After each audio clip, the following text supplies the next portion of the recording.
Buenas tardes a todos. Agradezco a los asistentes aquí presenciales y virtuales, su amable compañía, así como a la comisión evaluadora, el tomarse el tiempo y el esfuerzo que ha estado haciendo durante toda esta semana para poder evaluar a los candidatos en esta convocatoria para contratación. Como bien dice la doctora Pilar, mi nombre es José Luis Echenaucía Monroy, soy investigador por México, adscrito aquí al CICESE. Y el día de hoy hablaré un poco sobre cálculo fraccionario y sus efectos dinámicos, un área poco explorada con grandes implicaciones.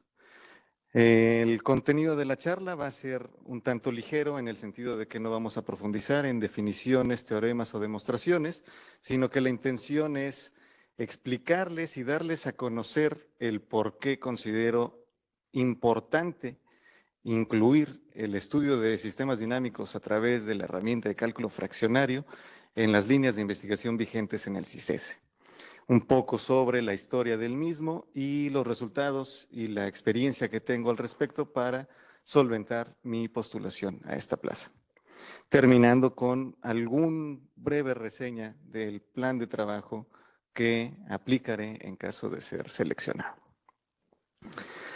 La motivación principal es el poder plantear esta inquietud que tengo porque considero que es importante el estudio de sistemas dinámicos, porque me gustaría que se pueda involucrar el uso de técnicas de cálculo de orden fraccionario, un área que se ha tratado de cultivar en el CICESE, pero que no se ha logrado, lo cual espero poder consolidar, con implicaciones tanto en sistemas dinámicos dentro del Departamento de Física Aplicada como posibles colaboraciones importantes dentro de toda la red del CICESE. Pero para empezar, ¿qué es el cálculo fraccionario? Si ustedes, al igual que yo, cuando yo no conocía del cálculo fraccionario, es la primera vez que lo escuchan, puede parecer un tema novedoso, nuevo o un tanto aburrido. El término cálculo fraccionario hace alusión al uso de operadores integro-derivativos, es decir, integrales y derivadas, de orden arbitrario.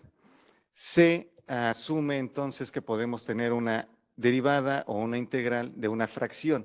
Estamos acostumbrados a la mecánica newtoniana, donde tenemos la primera, segunda y tercera derivada de la posición, que nos da la velocidad de la aceleración y yerk, pero también existe una herramienta poderosa de las matemáticas aplicadas que es el cálculo fraccionario, y entonces podríamos estar hablando de la derivada, un tercio, tres medios, un medio, o órdenes superiores a 1, la derivada 1.5, 2.3 de cualquier función.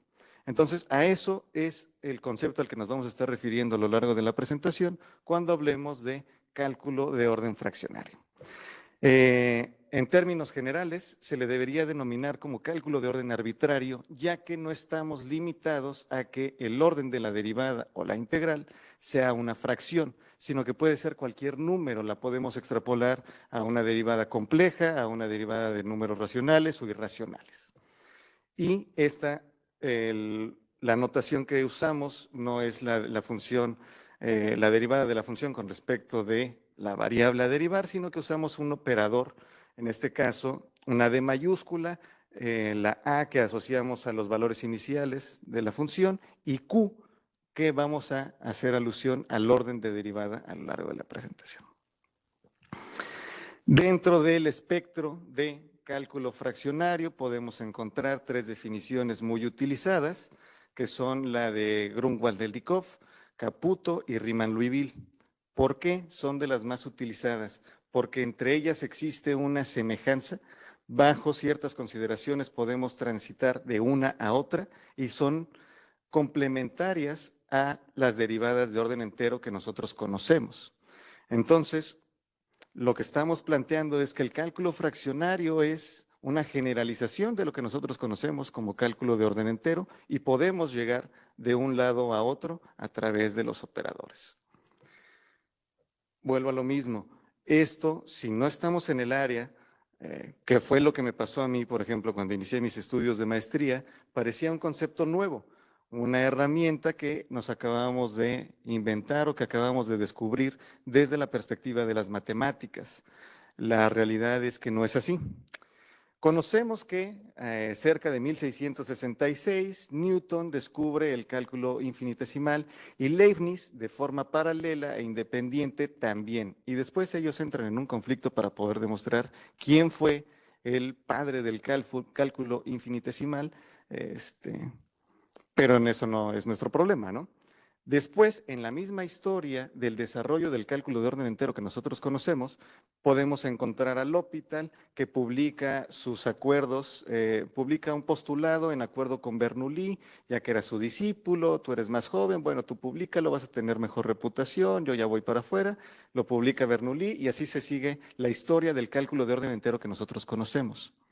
Pero en 1695, L'Hopital toca las puertas del infierno, y me permito hacer esta alusión al trabajo de Rodin, porque le escribe a Leibniz sobre sus postulados en cálculo infinitesimal, donde postulaba la derivada enésima de una función con respecto del tiempo. Le decía, ¿qué pasaría si este n no es un entero? ¿Qué pasaría si este n es un medio? Leibniz en ese momento, al recibir la carta, abre las puertas del infierno y entonces dice que es una implicación que podría tener grandes consecuencias en el futuro, pero que no puede asociar a una realidad en ese momento. Y ese es el punto en el que nosotros podemos situar el origen del cálculo fraccionario, casi paralelo al cálculo de orden entero que nosotros conocemos en la preparatoria o en tronco común de la universidad.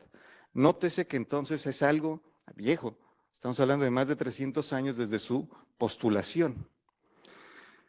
Para los que conocen de matemáticas, sabemos que, y más en el Departamento de Física Aplicada, usamos herramientas y postulados con grandes personalidades en matemáticas como Mittag-Leffler, Fourier, Cauchy, Riemann, que siguen siendo herramientas y postulados desarrollados desde la teoría del cálculo de orden entero.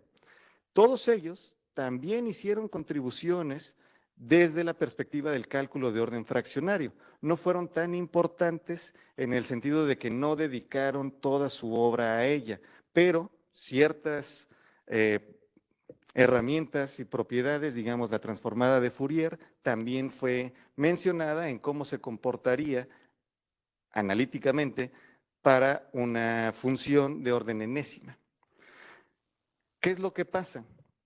Si tiene 300 años, ¿por qué es tan poco conocido el cálculo de orden fraccionario? Bueno, dentro de todo su desarrollo existe incompatibilidad entre los puristas de las matemáticas y la descripción física, en el sentido de decir qué significa físicamente la derivada 1/2 de la posición, qué significa la derivada 3/4 de una función.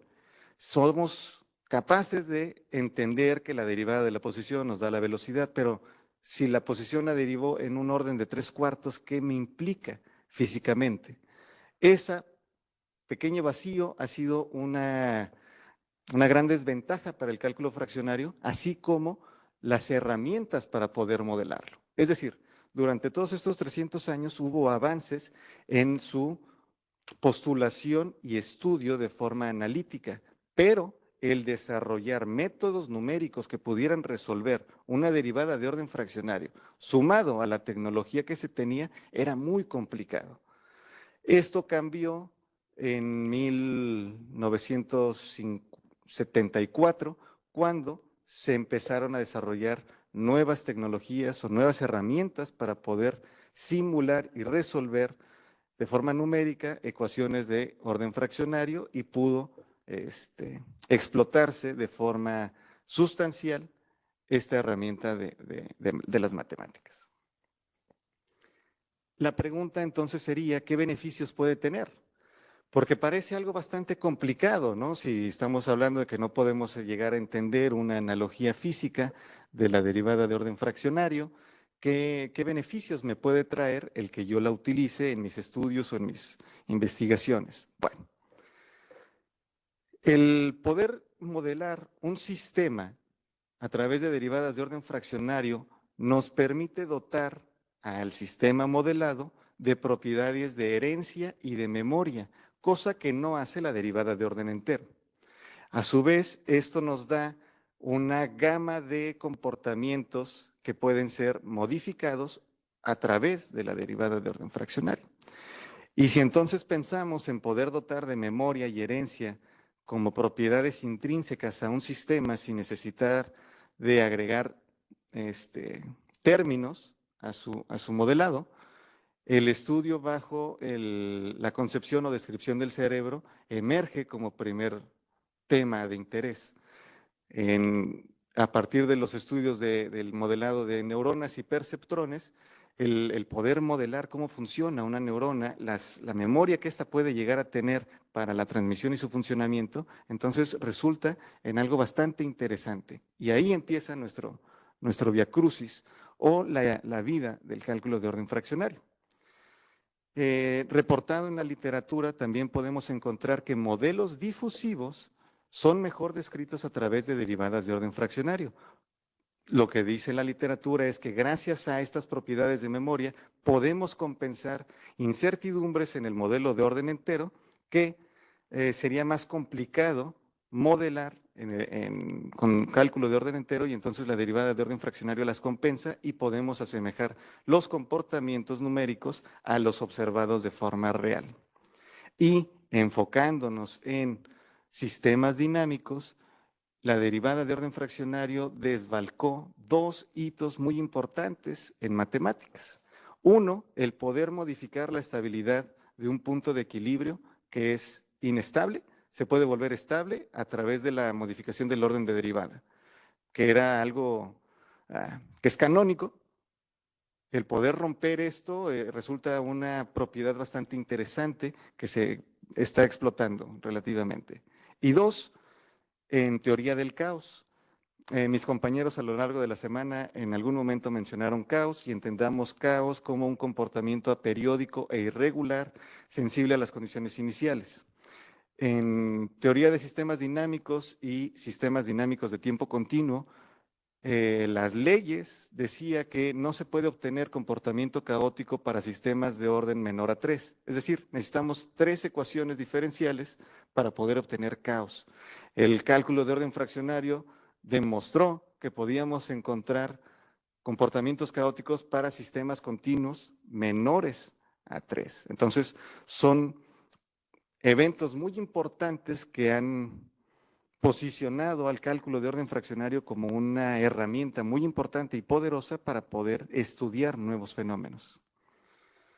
¿Qué tan importante? Bueno, hasta 2022 estos son los temas sobre los cuales se ha estudiado y aplicado técnicas de cálculo de orden fraccionario. En color rojo podemos ver más que nada desarrollos matemáticos y en sistemas dinámicos como los que se postulaban en el cálculo de orden entero, en la historia que les presentaba. Pero podemos ver cómo por ejemplo, el color cian, no sé si sería cian, yo diría azul, pero hay dos azules, podemos ver cómo ha sido aplicado para el modelado de enfermedades. El comportamiento y la progresión de una enfermedad ha sido utilizado en la herramienta de cálculo fraccionario y ha mostrado mejores resultados. Y nótese que mejores resultados no implica que estamos curando al paciente, sino que podemos entender mejor su progresión y con eso tomar mejores decisiones para su tratamiento. Tenemos artículos en biología molecular, absorción de metales, en química, en concentraciones inhibitorias de fluidos, en estudios in vitro, en propagación de drogas, en mecanismos y entregas de drogas como medicamentos, sino un agente alucinógeno en nuestro cuerpo, así como en el estudio de redes neuronales y sistemas para describir el cerebro. Entonces, aunque puede parecer algo nuevo, insisto, si no estábamos en el área, cosa que a mí me pasó cuando yo empecé en esto, es algo bastante socorrido y que está dando bastantes buenos resultados. Nos ayuda a entender mejor los fenómenos que nos rodean y con eso poder tomar mejores decisiones para poder atacarlos. Con esto en mente y haciendo búsquedas a través de Scopus, El doctor Teneiro en el 2022 publicó un artículo, siendo el profesor Teneiro uno de los grandes exponentes en el estudio de cálculo fraccionario, los horizontes y perspectivas que esta herramienta en matemáticas aplicadas tenía. Él encontró que hasta 1974 solamente había un libro únicamente dedicado a cálculo de orden fraccionario. Entendamos que había menciones y resultados también, como los que les mencioné de Fourier, Cauchy, pero no había una publicación única y exclusivamente dedicada a esto. Fue hasta 1974. Un solo libro dedicado al estudio de sistemas de cálculo fraccionario. Y para 2022 ya se podían contabilizar 6.589 entradas en Scopus que reportaban resultados utilizando técnicas de cálculo fraccionario. Al pie de la diapositiva pueden encontrar cuáles son las palabras claves sobre las cuales se realizó esta búsqueda en la base de datos de Scopus. Noten el crecimiento exponencial debido a las herramientas computacionales que tenemos para poder modelar. Entonces, es un tema bastante importante con grandes implicaciones. Y ustedes pueden pensar que las implicaciones no son tan evidentes debido a su poca popularidad o a que no todos conocemos o hemos oído de esto. Déjenme hacer esta analogía para entender las contribuciones que puede tener el cálculo de orden fraccionario. Lo que nosotros usamos de forma tradicional, el cálculo de orden entero, nos vendieron un desarmador de cruz y todos hemos utilizado el desarmador de cruz para poder apretar un tornillo en cualquiera de nuestros problemas. Y usamos el desarmador de cruz para tornillos de punta de cruz, para tornillos planos, para tornillos estrella, para tornillos Allen. Y hay tornillos que tienen cabeza hexagonal y ya no lo podemos utilizar. Todos estos problemas asociados en metáfora a estos tornillos, pues no siempre quedan bien ajustados. Y a veces lastimamos la cabeza o forzamos el desarmador por tratar de hacer que encaje y que pueda modelar o que pueda resolver. El cálculo de orden fraccionario lo que nos ofrece es un desarmador de puntas intercambiables que tiene todas las puntas. Puede sonar complejo el entender la aplicación o la metodología que requiere, pero si pensamos en poder modelar y resolver de forma apropiada los problemas que nos aquejan, pues parece algo bastante considerable el entenderlo y aprender a usarlo. Si hacemos ahora una búsqueda local sobre las publicaciones que se han hecho acerca de cálculo fraccionario en el CICESE, logré encontrar que hasta 2022 se habían hecho 6 publicaciones. Una con temas de óptica, 3 en telecomunicaciones y 2 en control y sistemas. Vale la pena mencionar que estas publicaciones que estoy mencionando no son las mías, ¿no? Esto nos dice que el cálculo de orden fraccionario es una herramienta que se ha tratado de cultivar en el CICESE, que se ha tratado de motivar desde el Departamento de Física Aplicada, pero no ha habido continuidad debido a que la mayoría de estas publicaciones son colaboraciones de miembros del CICESE con instituciones externas, donde allá tienen gente que está trabajando con cálculo de orden fraccionario. Entonces, si lo vemos en relevancia como institución, considero que nos estamos quedando atrás en algo muy importante. Ahora, ¿qué es lo que yo propongo? O lo que estoy motivado a hacer dentro del Departamento de Física Aplicada. Bueno, la línea de investigación que estoy proponiendo es el estudio y caracterización de sistemas dinámicos utilizando el cálculo fraccionario como herramienta de modelaje. Y entonces, las intenciones son fortalecer y consolidar el laboratorio de sistemas dinámicos, un laboratorio de reciente creación, y si entendemos que un sistema dinámico es un conjunto de reglas que describe el comportamiento de un objeto o un fenómeno a lo largo del tiempo, entonces todo es un sistema dinámico, porque todo cambia a lo largo del tiempo. Y si todo cambia a lo largo del tiempo, la herramienta que utilizamos para escribir estos cambios son las derivadas. Y si somos entonces capaces de modelarlo a través de cálculo de orden fraccionario, podemos encontrar la aplicación directa en esto. No todos los fenómenos son resolvibles o obtienen una mejor descripción a través del cálculo fraccionario. Vale la pena decirlo. Pero el no conocer la comparativa entre estos, estamos perdiendo mucha información. Y los artículos que se publicaron en CICESE, los 6 que estoy referenciando en la diapositiva anterior, en todos reportan un mejor desempeño debido al uso de las técnicas de cálculo de orden fraccionario. ¿Qué resultados o qué experiencia tengo yo al respecto? Bueno, consideremos un sistema dinámico descrito por ecuaciones diferenciales, en este caso un sistema de 3 ecuaciones diferenciales tipo YARC, que nos genera comportamientos caóticos y un sistema no lineal. Si lo resolvemos con derivadas de orden entero, podemos obtener los atractores que vemos aquí, que es la cara de nuestro sistema, la resolución numérica de nuestras ecuaciones, proyectadas en el espacio de fase. Entonces tenemos un sistema muy bonito, no lineal, con 3 puntos de equilibrio y sus trayectorias. La teoría nos dice que el modelado a través de la derivada de orden fraccionario cambia la estabilidad del sistema. Únicamente nos dice eso. ¿Cómo la modifica? No sabemos. Y la literatura, cuando yo empecé en este tema, se limitaba a decir que el cálculo de orden fraccionario en sistemas caóticos generaba sistemas caóticos de orden fraccionario.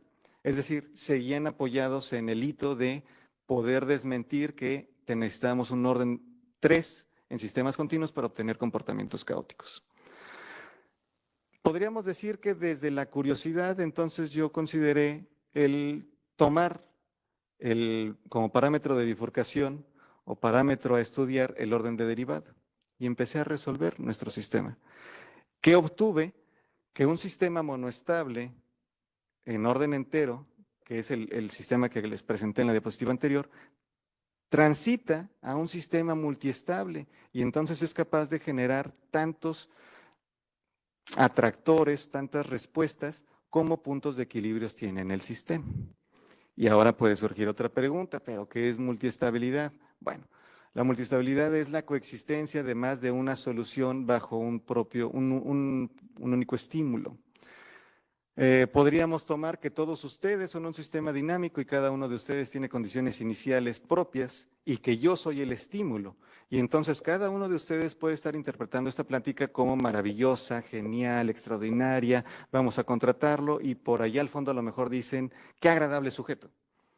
Es decir, bajo el mismo estímulo que es la charla que yo les estoy dando, cada uno de ustedes puede tomar una interpretación o un sentimiento. Esa es la multiestabilidad. Ejemplos donde podemos encontrar multiestabilidad en la percepción, las imágenes, en reacciones químicas, las que hacen nuestros compañeros de biología o de oceanología con reactivos, pueden tener distintos comportamientos bajo la misma estandarización de la técnica. Eso es multiestabilidad. El entender por qué tu pareja no responde de la misma forma cuando le preguntas cómo está todas las veces, eso es multiestabilidad. Es un mismo estímulo que nos puede dar distintas respuestas. Entonces, es un fenómeno prácticamente universal que nosotros podemos encontrar. De ahí la importancia. Pero, al ser los primeros en reportar que el cálculo de orden fraccionario inducía estados multiestables en un sistema monoestable, surge la duda de si lo que estamos haciendo es una artimaña matemática o si en verdad estamos provocando esto. ¿Qué fue lo que hicimos? Comparar, porque también existen técnicas paramétricas en cálculo de orden entero para poder hacer esta transición entre un sistema monoestable y un sistema multiestable. Entonces tomamos un sistema general. Los resultados que les presento en esta lámina no son míos, son de un colaborador que publicó antes de que nos conociéramos. Entonces ellos tomaban un sistema de orden entero, modificaban un parámetro y obtenían esta misma transición desde la monoestabilidad a la multiestabilidad. Cuando me encontré con esto en la literatura, entonces hablé con él y le dije, oye, tenemos resultados muy similares con caminos diferentes. ¿Qué te parece si lo que hacemos es comparar qué es lo que estamos haciendo para saber si todos los caminos nos llevan a Roma o si estamos obteniendo cosas diferentes? Lo hicimos, utilizando técnicas de sistemas dinámicos como el plano de Poincaré y la distribución de los puntos de recurrencia de este plano, y entiendas el plano de Poincaré como el poner una hoja de papel en la dinámica de nuestro sistema y ver cuándo va cruzando de un lado a otro, analizamos la multiestabilidad obtenida con el cálculo de orden entero y la multiestabilidad obtenida con el cálculo de orden fraccionario. Si estábamos haciendo lo mismo, deberíamos de obtener los mismos puntos de recurrencia para los mismos parámetros y las mismas condiciones iniciales. La respuesta fue que no. No tenemos el mismo. Tenemos cualitativamente el mismo comportamiento. Es decir, hacemos que un sistema monoestable transicione a multiestable, pero cuantitativamente son distintos. Entonces los resultados son válidos y no estamos hablando de una aberración numérica que estuviésemos haciendo. Y los resultados fueron validados con las 3 definiciones de derivada de orden fraccionario que mencioné en un inicio, que son las más ocurridas en la literatura. Pero, a final de cuentas, y la mayoría de los que estamos en el departamento de física aplicada somos ingenieros, ¿y qué es lo que caracteriza al ingeniero cuando está estudiando o va a empezar sus estudios de pregrado? El querer meter las manos, el querer hacer cosas, el poder crear. Entonces, nosotros podríamos decir que el cálculo de orden fraccionario, si no tiene una extrapolación física, pues no tiene tanto sentido y estamos hablando como matemáticos. Y no, al igual que el cálculo de orden entero, podemos implementarlo en electrónica analógica. Para resolver un sistema de ecuaciones diferenciales de orden entero en electrónica analógica usamos amplificadores operacionales y capacitores. En cálculo de orden fraccionario necesitaríamos un amplificador operacional y un capacitor fraccionario. Este dispositivo no lo tenemos en la actualidad, pero podemos hacer uso de arreglos resistivos y capacitivos para poder asemejar este comportamiento. A estos circuitos les llamamos fractancias. Existen varias formas para construir fractancias. La diferencia entre cada una de ellas depende los valores que se obtienen en los componentes. Hay que tener especial cuidado para obtener valores implementables en electrónica real. Podemos tener una fractancia de cualquier orden, pero a lo mejor con resistencias sumamente grandes o sumamente pequeñas que no podemos implementar en la realidad, ¿no? ¿Qué es lo que hacemos ahora? Validar los comportamientos que obtuvimos en cálculo de orden entero, pero con electrónica. Tomamos el mismo sistema de ecuaciones diferenciales, cambiamos la función no lineal para que crezca el número de puntos de equilibrio y el número de enroscados que tenemos. Tenemos la traducción de este sistema de ecuaciones diferenciales en electrónica analógica, así como sus fractancias asociadas. Y los implementamos en electrónica, ¿no? Y entonces aquí lo que vemos son todos estos circuitos electrónicos implementados, hizo visualización a través del osciloscopio que nos mide los voltajes que nos entregan los circuitos. Bueno, ya que tenemos el circuito, lo diseñamos de forma tal que podamos implementar la derivada de orden fraccionario en cualquiera de las variables de estado, de forma independiente. Yo lo puedo poner en la primera, en la segunda, en la tercera, o en las 3, o en una combinación de ellas. ¿Qué es lo que mostramos aquí? Partiendo de 2 parámetros en orden entero, para este caso azul, 0.45, morado, 0.75, analizamos la respuesta dinámica del sistema modelado con electrónica de orden fraccionario.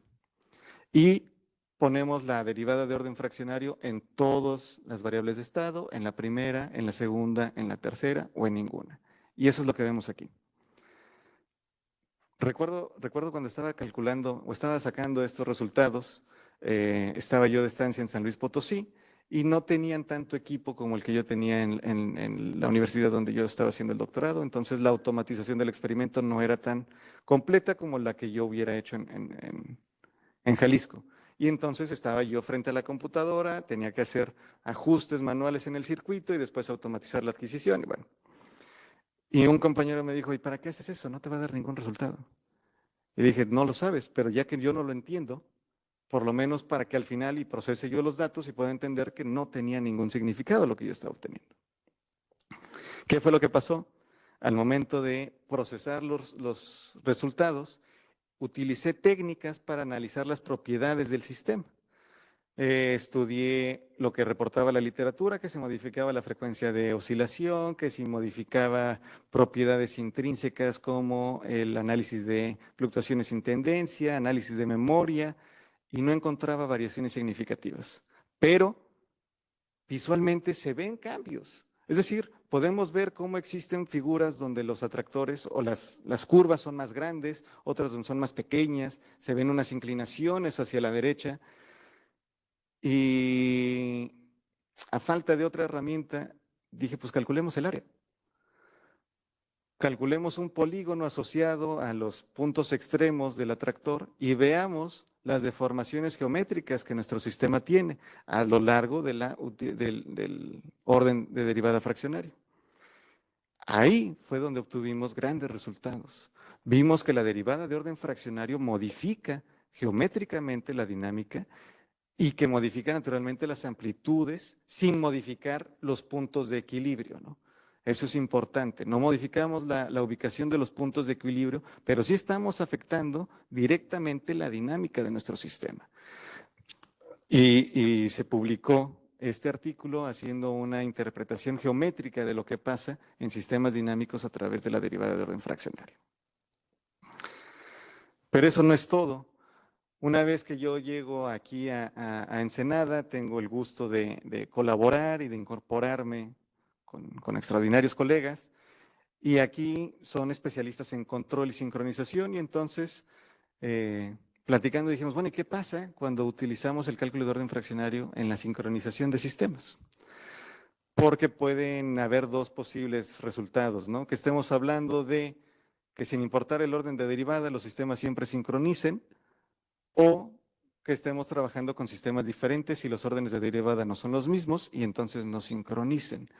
Bajo esa premisa hicimos un estudio con dos sistemas dinámicos clásicos, en este caso el sistema de Rosler y el sistema de Chua, donde modificamos los órdenes de derivada en un esquema de acoplamiento dinámico unidireccional, es decir, maestro-esclavo. Los resultados fueron en la misma dirección que los resultados que les acabo de presentar anteriormente, es decir, si los sistemas no tienen el mismo orden de derivada, no son idénticos, y en un esquema tradicional de sincronización no estamos considerando estas diferencias entre sistemas y no los sincronizamos. Y entonces únicamente sincronizamos aquellos sistemas que son idénticos. Nos pareció un resultado muy importante, salió bonito el artículo también y también lo publicamos y fue como empezamos a colaborar uniendo tanto mi línea de investigación como las líneas de investigación de aquí que se cultivan en el CICESE. Y a partir de ahí hemos seguido trabajando, no necesariamente todo a través del cálculo de orden fraccionario, también en cálculo de orden entero, porque insisto, mi área de expertise es el estudio de sistemas dinámicos. Y uno de los últimos trabajos que enviamos sobre sincronización es este que presento al lado derecho de la diapositiva, que se basa en la sincronización intermitente, pensando en poder eficientar costos en energía o eficientar sistemas de comunicación. Si tenemos pérdidas entre las comunicaciones entre dos sistemas, saber qué tantas pérdidas podemos llegar a tener sin afectar el canal de comunicación o sin que se reinicie la computadora en una extrapolación de ideas en energía, ¿no? También, derivado de las colaboraciones y las inquietudes del doctor Jonathan Peña, quien fue el investigador receptor cuando yo ingresé como investigador postdoctoral aquí en el CICESE, el tema de la divulgación era algo bastante importante.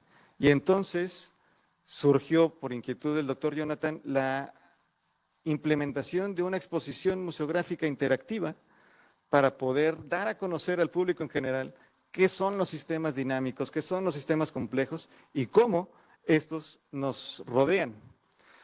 Esta exposición fue inaugurada en el 2022 en el Museo Caracol y para ello desarrollamos, por ejemplo, una colmena de 100 luciérnagas con acoplamiento óptico que podían sincronizar, o 25 dispositivos personales para que los asistentes entendieran cómo se propagaba una enfermedad.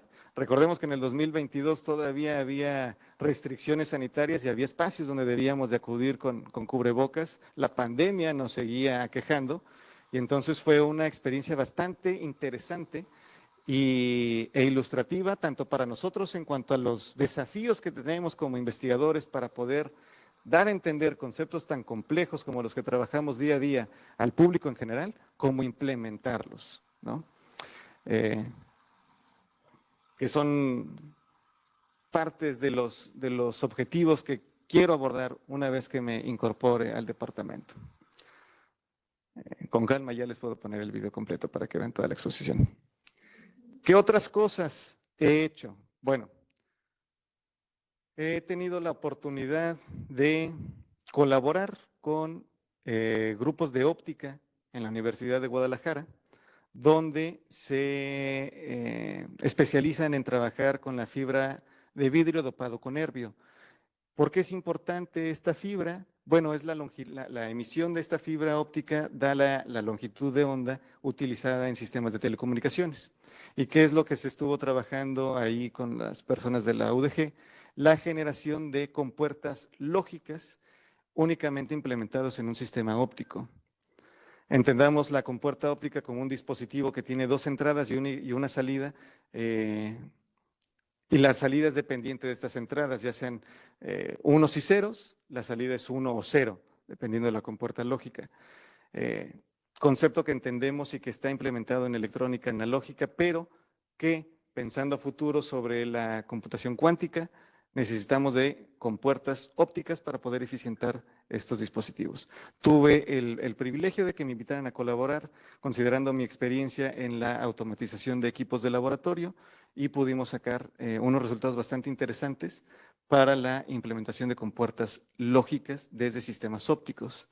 Al mismo tiempo, pude apoyar en otro artículo basado en óptica, pero este sería óptica de campo abierto, en la optimización de la respuesta de un láser de neodimio-ibio.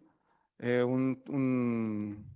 llaman ellos el problema verde porque es un láser que da emisiones muy inestables.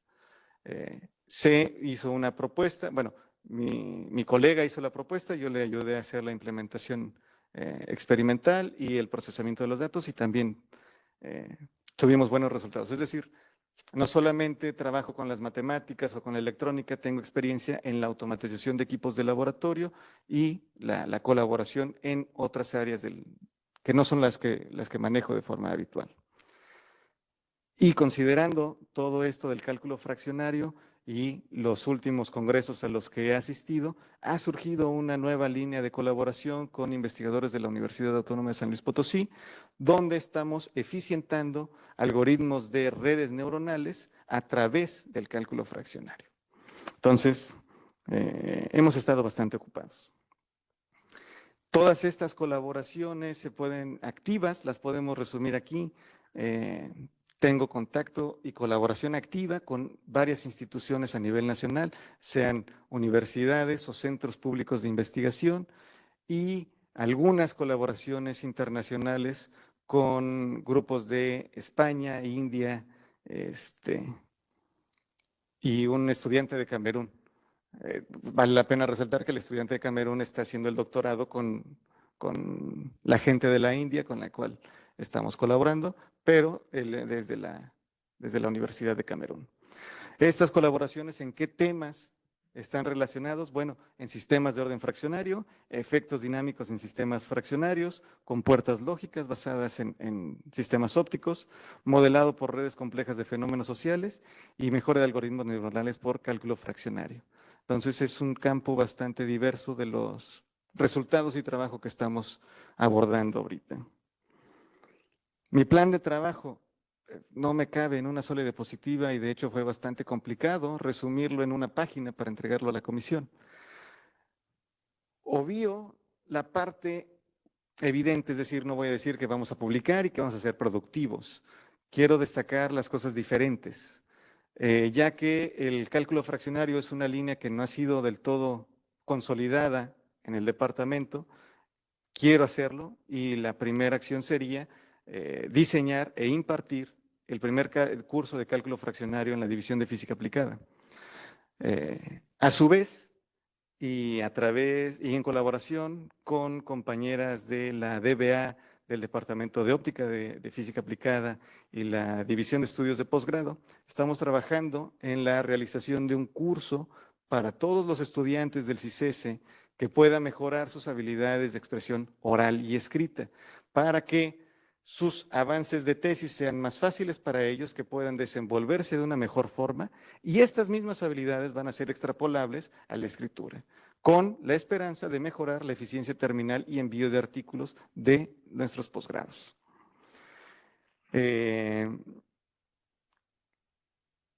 Dentro de la inquietud por consolidar la línea de investigación de cálculo fraccionario,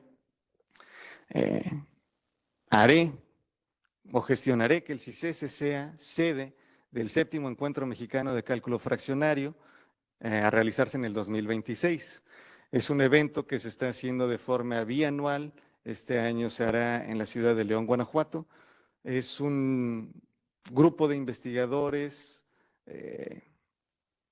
muy pequeño, en el sentido de que aquellos que hacemos cálculo fraccionario no estamos consolidados o reunidos en un solo evento. El que se forme de forma bianual es evento y evidencia de esto. Mis intenciones son ir este año a Guanajuato, presentar resultados que tenemos en el departamento en cálculo fraccionario y gestionar que el próximo evento sea aquí con nosotros para poder fomentar esta línea y darle la prioridad y la importancia que tiene. A su vez, soy miembro fundador de la Asociación Mexicana de Sistemas Dinámicos y Complejidad, asociación de reciente creación, que fomenta la divulgación y la vinculación entre instituciones, dando un foro de divulgación y espacio seguro para el compartir ideas entre investigadores y estudiantes. Quiero incorporar al CICESE, a la asociación, para poder consolidar líneas de investigación, colaboraciones, porque nos va a dar la oportunidad de acceder a estudiantes de licenciatura que nos hacen falta para poder enriquecer nuestros posgrados.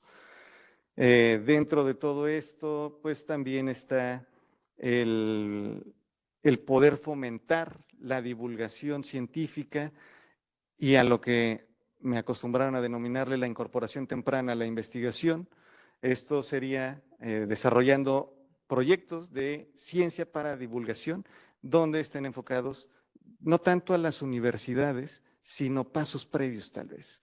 Fomentar la incorporación o el fomento de los estudiantes en la cultura STEM, las matemáticas, desde secundaria o primaria si se puede, y tratar de incorporar al CICESE dentro del programa Delfín, un programa de intercambio de estudiantes a nivel licenciatura que les da la posibilidad de hacer estancias cortas de investigación financiadas por el programa, para que no nos asustemos en que tenemos que desembolsar dinero desde la institución, para desarrollar proyectos de investigación de titulación a nivel pregrado. Esto creo yo que es una estrategia o lo que nos hace falta para poder consolidar la captación de estudiantes. Tenemos a aquellos que ya están inmiscuidos en la investigación, los que ya tienen el interés y entonces llegan a nosotros. Pero el poder convencer desde la licenciatura y asesorándolos desde nuestras divisiones, creo que puede favorecer el tener un aumento en nuestra matrícula. Por el momento sería todo. Les agradezco su atención y paciencia y estoy abierto a cualquier pregunta.